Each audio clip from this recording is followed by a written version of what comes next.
Olá, tudo bem com você? Bom dia! Está começando agora o Band Motores aqui pela Band+. Confere aí o que preparamos para o programa de hoje. Tem Nissan Versa, um sedã compacto com tamanho de médio. Como agir quando a luz do óleo acende no painel. O estiloso Fiat Fastback em sua versão intermediária. Entramos na sala de controle de uma corrida da Stock Car. E a nova Maverick Hybrid, a primeira picape híbrida do Brasil. É agora aqui no Band Motores. Apesar aí da onda de lançamentos de SUVs, tem gente que prefere e admira um clássico sedã. Se esse é o seu caso, aqui no Brasil a gente ainda tem modelos bem interessantes. Hoje eu mostro um deles, o Nissan Versa. Ele ficou um tempo fora do nosso mercado, mas voltou recentemente como linha 2023, com pequenas alterações. Veja.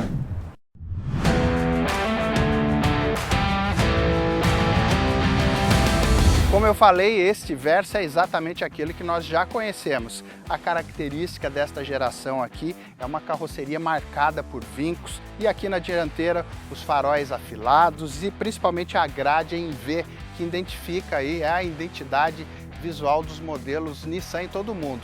No mais, segue exatamente igual e a traseira, esse é um ponto que sempre vale a gente lembrar e comentar, né? Que era uma questão aí mal resolvida da geração anterior do Versa, aqui segue bastante equilibrada e bonita.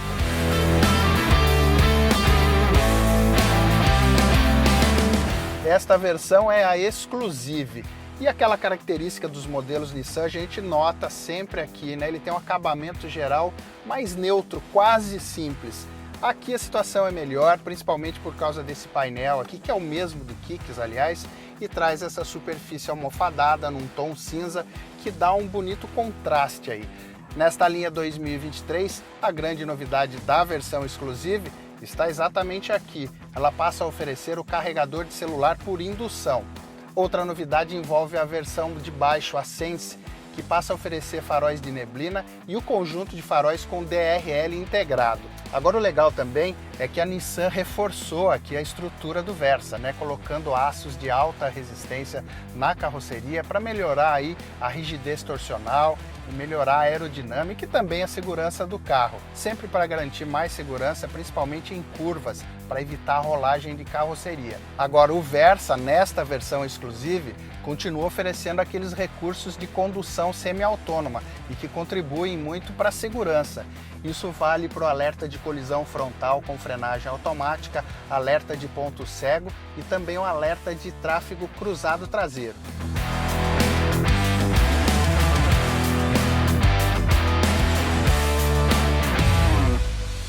E indo adiante, o Nissan Versa merece atenção porque é um sedã compacto, né, mas com espaço digno de sedã médio.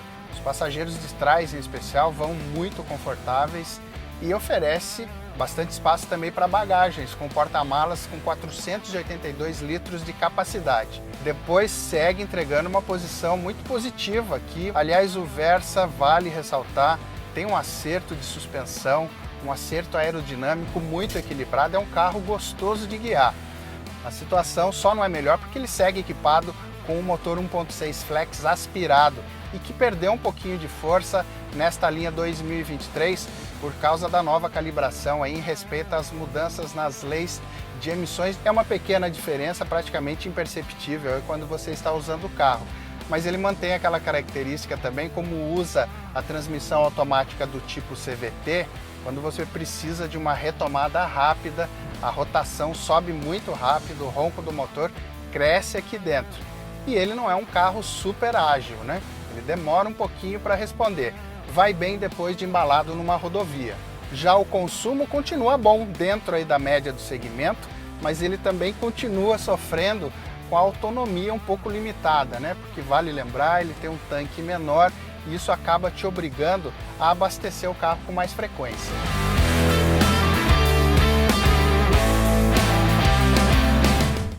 O Versa, como você acabou de ver aí comigo, é um carro bem interessante, se entrega aquilo que se propõe, né, nessa faixa de preço. Agora o ponto positivo dele, sem dúvida, é essa característica, é um sedã compacto com tamanho de sedã médio sim.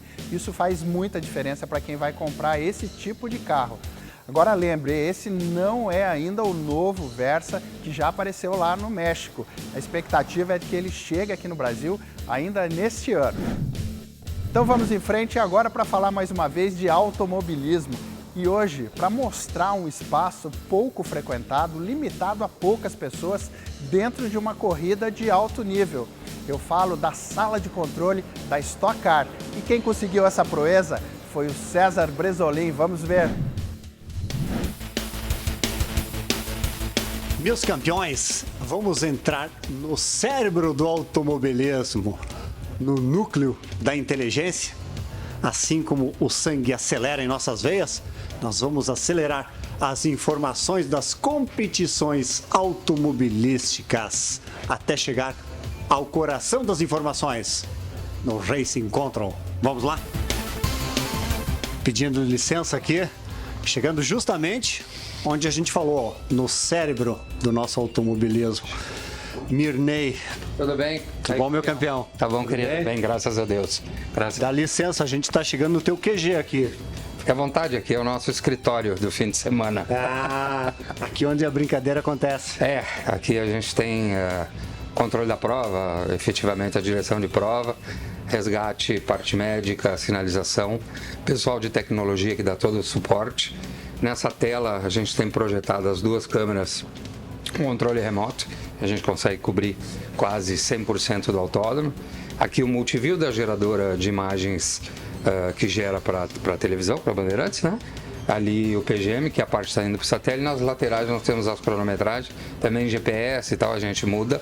E com isso nós vamos administrando aqui todos os momentos e tal, com a maior segurança possível. Mas como é que funciona esse QG? Isso é exclusivo, né? Sim, isso é um investimento que a Vicar fez, né? Então, as categorias do grupo Vicar, ou seja, Stock Pro, Stock Series, F4, a HB20 e o Turismo Nacional sempre tem a utilização da carreta, esse control. E aqui onde fica a direção de prova. Exatamente. Nessa é a parte do meio da carreta, né? Temos os comissários na entrada lá de esquerda, aqui a direção e a direita a cronometragem. Boa. E se der um probleminha em determinado trecho da pista? Bom, vamos imaginar que seja aqui na curva 9. Cris, por gentileza, joga um zoom lá na 9, na placa de 50 lá que seja. Perto do posto de sinalização lá, ó. Olha, você tem... Ó, aí a gente vai lá, né? Cara, a lente está molhada, né? A gente pode dar um zoom, digamos que a gente tem um carro parado nessa região, tá aí, posso aproximar e tal. Consigo ler o que está escrito no macacão do piloto. Vai justamente lá na mente deles. Exato, aí eu permaneço aí fazendo o trabalho, vendo as situações. Com o safety car, a coisa continua acontecendo, né? Sem as ultrapassagens, fica neutralizado, porém eu tenho uma visão perfeita e periférica daquele momento onde eu preciso resolver. Inclusive, se eu tenho que limpar alguma coisa, se tem alguma questão de óleo, eu consigo eu mesmo enxergar já em função desse recurso, não preciso mais esperar nem informação do posto, nem do próprio resgate. Quanto mais recurso, mais possibilidade de avaliação, todo mundo que está envolvido fica se sentindo mais seguro, obviamente, né? Quem trabalha, o piloto, a equipe, enfim, todos ficam com uma sensação de segurança maior. Essa que é a grande verdade. Muito bom, muito bom. Sei que já estão praticamente largando a prova, é isso? Vamos de novo em seguida. Estamos indo, sim. Boa, parabéns, sucesso. A gente vai ficar por aqui dando uma bisbilhotada, pode ser? Muito obrigado e parabéns para você mesmo pelo apoio que você dá. Muito obrigado mesmo, de coração.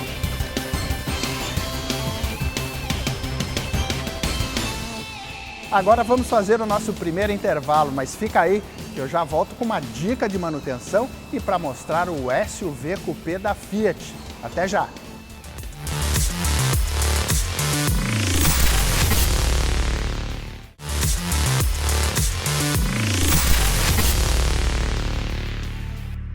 Estamos de volta com o Band Motores. Mas e aí, você já foi lá conferir as minhas redes sociais?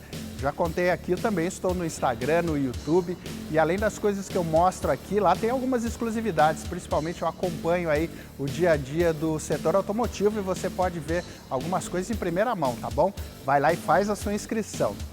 Bom, agora vamos falar de Fastback. É um dos lançamentos recentes da Fiat e que traz uma proposta diferente, aí, cheia de estilo. Mistura o desenho de carrocerias de SUV com coupé. Eu andei com a versão intermediária dele, a Impetus, que é bem interessante. Veja se você gosta.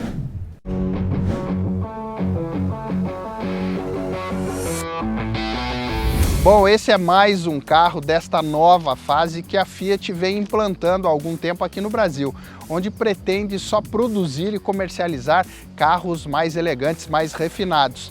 E no caso do Fastback, ele cumpre bem essa missão, sim, é diferente, tem elegância.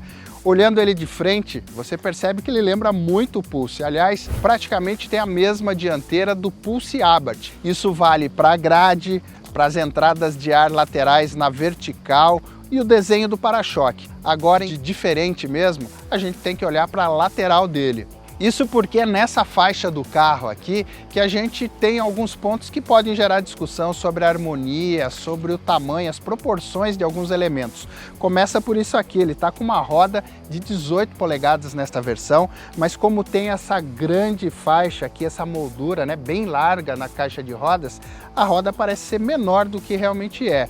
E depois o grande ponto, o grande diferencial dele, que é esse bonito desenho aqui, o caimento, né, o estilo coupé do teto, mas que na minha opinião tem uma dose de exagero nesse trecho aqui, né? O chamado balanço traseiro, a distância da roda com a ponta do para-choque ficou bem espichado, desproporcional mesmo. Mas isso foi uma coisa intencional, realmente pensada pelos designers da Fiat, exatamente para poder chegar nesse resultado aqui com esse desenho estilo coupé bem diferentão. Agora o mais importante para explorar esse ponto indiscutivelmente positivo do Fastback, que é um porta-malas típico de sedã. São 516 litros de capacidade. Você tem um acesso muito fácil porque a tampa também é grande e ainda traz outro detalhe diferente, que é esse tampão dobrável.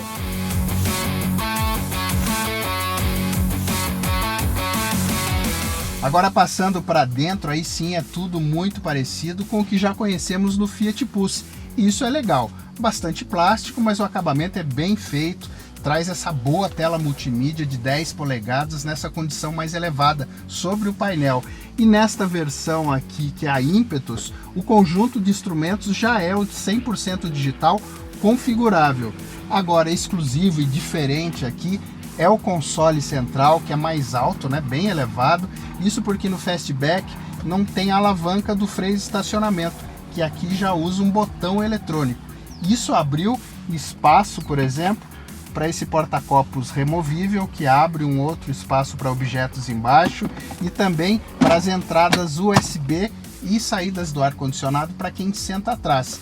E você nota aí muito acabamento em preto brilhante. Já para quem senta atrás, a realidade é muito próxima do Pulse. Primeiro porque o entre-eixos é praticamente o mesmo, mas nesse caso aqui, como o teto é rebaixado na traseira, a Fiat reclinou um pouco mais os encostos para facilitar o espaço e garantir conforto de quem senta ali.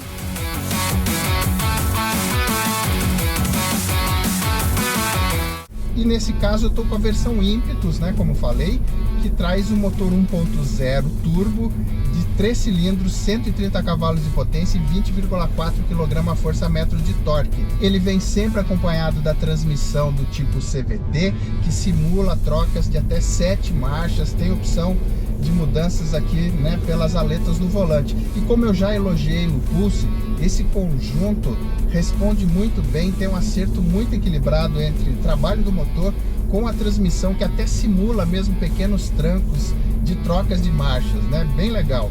E você quer saber, aqui no Fastback caiu muito bem também. Isso sem considerar ainda que ele tem essa opção aqui, Sport, né? O modo Sport, que você aciona por esse botãozinho vermelho aqui no volante.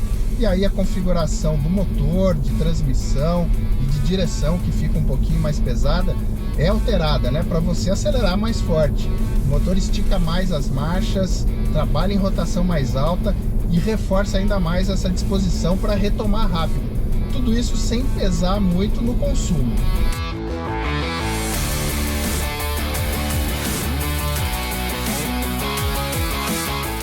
E observando o trabalho da suspensão aqui do Fastback, ela tem um ajuste um pouquinho mais firme, né? Como a própria engenharia da Fiat confirmou. Isso também para garantir segurança em altas velocidades, né? Já que ele tem esse potencial aí de acelerar mais forte. Agora, no geral, ele não deixa de ser, né, um bom carro aí para a família. Na média tem um rodar bem macio. Em algumas situações ele chega até a balançar um pouquinho mais do que você gostaria, mas é um carro firme e seguro, sim. E tem mais, né? Por se tratar de um carro robusto, um pouco mais alto, ele supera fácil aí, praticamente sem perceber, essas dificuldades que nós temos nas ruas do Brasil, né? Cheias de buracos, cheias de valetas.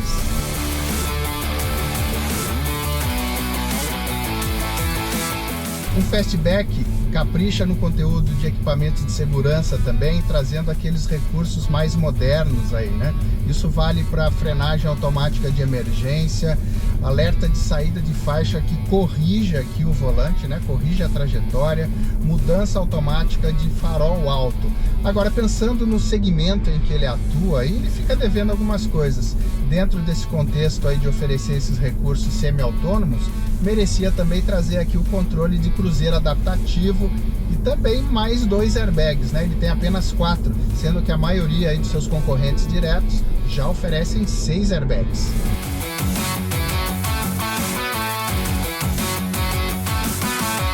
Bem, o Fastback, mesmo com alguns pontos que até podem incomodar parte dos consumidores, trouxe-se uma dose de renovação aí para o nosso mercado. Tá certo que o estilo SUV Coupé já é bem conhecido por aqui, mas essa proposta da Fiat, dando essa esticada na traseira e um certo abuso no desenho, acabou transformando o Fastback em algo mais novo, sim.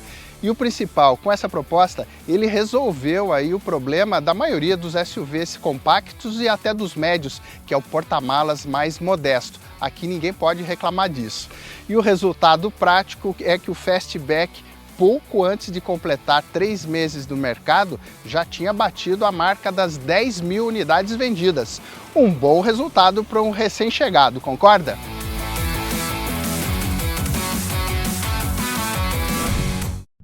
Aqui no Band Motores a gente tem espaço muito aberto também para as dicas de manutenção, para ajudar você a cuidar bem do seu carro. Isso é garantia de segurança e também de economia no bolso. Hoje eu falo sobre um item aparentemente simples, uma luz de óleo acesa no painel. Esse alerta está lá para proteger o motor do seu carro. Agora, quando isso realmente acontece, você sabe como agir? Então acompanhe! Mais do que velocímetro e contagiros, no painel de instrumentos temos outras importantes informações, como a quantidade de combustível, a temperatura do motor, condições de fluido de freios e do óleo lubrificante. O alerta vem por meio das luzes que se acendem e que são classificadas em 3 cores para definir o grau de importância. As verdes ou azuis são informativas, ou seja, confirmam que o componente está ativo. Já a luz amarela exige atenção, pois é um alerta de que talvez algum componente esteja começando a falhar. Mas se as luzes laranjas e vermelhas acendem, a situação fica mais tensa. Neste caso, o recomendado é parar o carro rapidamente em uma oficina, em especial se for a luz do óleo. Saiba que a luz acesa nem sempre quer dizer que se trata apenas de nível baixo do lubrificante. Pode ser algo mais sério, como o travamento da bomba de óleo, que é responsável pela circulação do lubrificante no sistema, ou falha no sensor que indica a pressão do óleo, ou até problemas provocados por óleo contaminado. Caso você insista em andar com o carro sem checar o motivo da luz de óleo acesa no painel, é grande o risco de fundir o motor. Mas tudo isso pode ser evitado, basta aproveitar esse recurso disponível em todo automóvel, independente do modelo. Está claro o quanto as luzes que se acendem no painel são importantes, basta ficar atento ao que cada uma quer dizer. E no caso do óleo, siga os prazos recomendados pelo fabricante para a troca do lubrificante e dos filtros. Dessa forma, só vai ver as luzes do painel acendendo quando acionar a chave de ignição. Agora nós vamos fazer um rápido intervalo, mas segura aí que eu volto para falar dessa picape aqui, a Maverick Hybrid, que acabou de ser lançada no Brasil. Até já!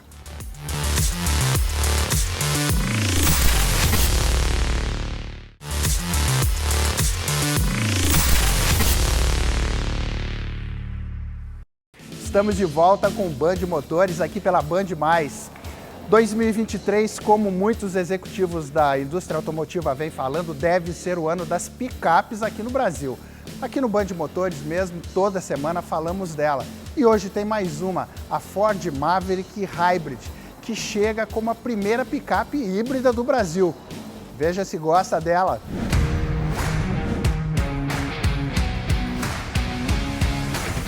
Então, olhando por fora, ela está exatamente igual à versão a combustão, com esse desenho aí cheio de personalidade, diferente, né? Porque tem as linhas mais clássicas de uma picape, mais quadradas e principalmente, né, com essa linha de ombro mais baixa, que dá a sensação de ser uma picape rebaixada. A única novidade aqui mesmo são as rodas aro 18, que tem um desenho exclusivo desta versão.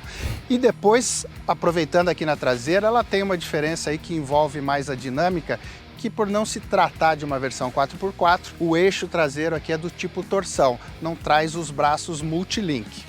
É uma questão de que a arquitetura natural da Maverick, como ela nasceu nos Estados Unidos, é com a arquitetura de Twist Beam. Por uma questão de performance 4x4, quando você coloca o FX4, aí você avança para uma suspensão independente. Mas o conceito original da Maverick já é com essa Twist Beam, que como no Brasil nós lançamos a versão a gasolina primeiro, ficou parecendo o contrário, mas na verdade ela já foi pensada com essa suspensão.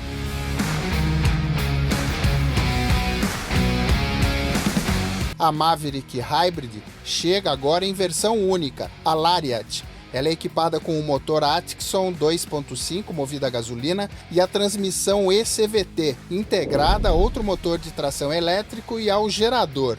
Os motores podem trabalhar separados ou em conjunto, mas sempre de forma automática, sem intervenção de quem dirige o carro. O resultado é um bom desempenho, ela acelera forte também, mas não chega a ser aquele desempenho que a gente encontra na Maverick a combustão. Aqui a potência é de 194 cavalos e que é uma boa força para ela, né? Agora você não tem aquela aceleração mais forte, que responde super rápido, ela é um pouco mais progressiva, mas não dá para reclamar do resultado, viu? Você acelera forte. Agora o foco aqui, como a gente sabe, é a questão da autonomia, né? Você pode andar mais de 800 quilômetros com apenas um tanque de gasolina. Aqui, por exemplo, que eu estou andando aí num perímetro urbano, ela está fazendo a média aí com certa tranquilidade, quase de 16 quilômetros por litro. Agora, se ainda assim você quiser um pouquinho mais de tempero aí nesse desempenho, ela conta com 5 modos de condução. Um deles é o Sport, que deixa aqui o comportamento mais arisco, sim, alterando configurações das respostas do motor e câmbio também da direção. Ou seja, dá para ficar bem satisfeito andando com a Maverick, porque ela traz todo aquele pacote que a gente já conhece, mas com esse atrativo aí inegável, né? Que é poder andar muito e gastar bem menos com combustível.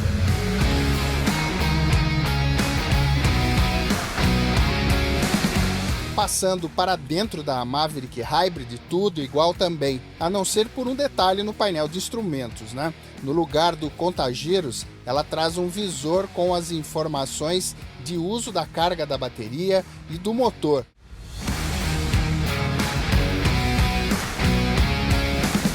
Se for comparada a picapes e SUVs concorrentes em proposta e preço, com mais atenção para a Fiat Toro na versão topo de linha e movida a diesel, no quesito consumo, a Maverick Hybrid leva uma vantagem considerável. É o que a Ford espera que o cliente desse segmento perceba e valorize. A questão é saber se o preço vai encantar, porque mesmo não trazendo todos os itens da versão com motor a gasolina, a Maverick híbrida chega custando exatamente o mesmo. Será que isso não vai atrapalhar? Para a Ford, não, porque acredita que a compensação está na economia de combustível. Porque a gente entende que as nossas duas versões de Maverick, elas são complementares, né? Para um cliente que tem um perfil mais aventureiro, onde a parte do all-wheel drive faz diferença, ele pode optar por essa opção, ou ele pode ir para o lado da eficiência de um carro. Se você tem um uso eminentemente mais urbano, esse carro aqui vai te entregar mais por menos dinheiro.